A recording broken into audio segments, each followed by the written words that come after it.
जीवन क्या है? पानी के समान है, क्योंकि पानी कभी सीधी रास्तों से गुजरती है तो कभी पथरीली खुरदरी रास्ते से, लेकिन अपनी मेहनत लगन से कष्टों को भूलते हुए अपनी मंजिल प्राप्त कर लेती है।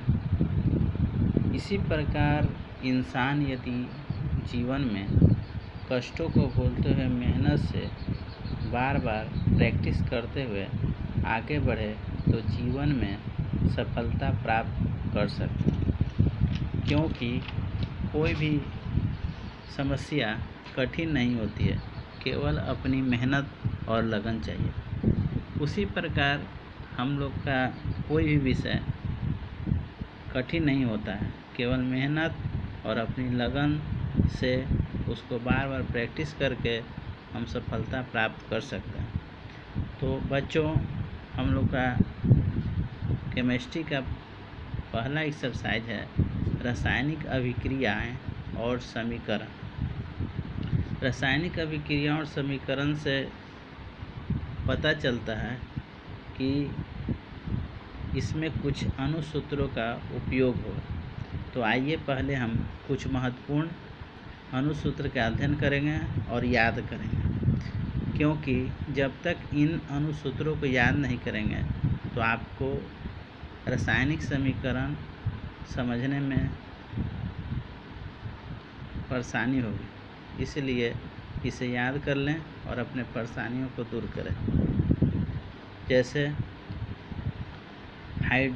हाइड्रोजन का H2, क्लोरीन का Cl2, ऑक्सीजन का O2, नाइट्रोजन का N2, हाइड्रोजन क्लोराइड अर्थात hydrochloric acid HCl, barium chloride BaCl2, aluminium sulphate Al2SO4(3), barium sulphate BaSO4, जल H2O, sodium chloride NaCl, sodium hydroxide NaOH, aluminium chloride AlCl3, sodium sulphate Na2SO4, hydrogen chloride means hydrochloric अम्ल HCl, जो कि ऊपर भी लिखा हुआ है।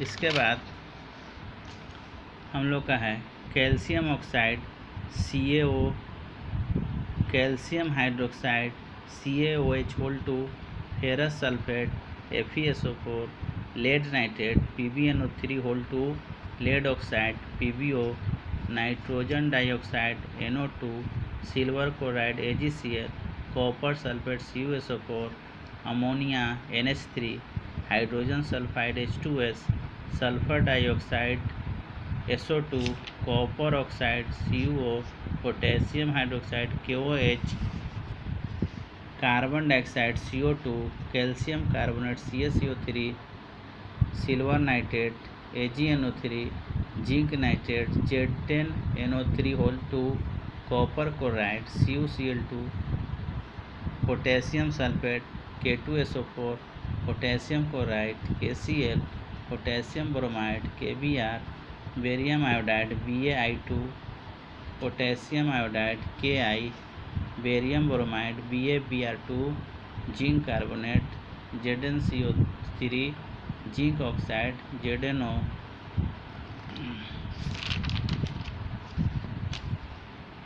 Magnesium chloride MgCl2, aluminium oxide Al2O3, glucose C6H12O6। अभी इतना प्रेजेंट में यदि आप अणुसूत्र याद कर लेते हैं तो क्लास 10 का पहला चैप्टर में आपको 90% कवर हो सकता है। इसलिए आप इन अणुसूत्रों को अति महत्वपूर्ण समझते हुए 2 से 3 दिनों में याद कर लें, तो आगे की बातें फिर हम डिस्कस करेंगे और आपकी सफलता के लिए कामना करते रहेंगे।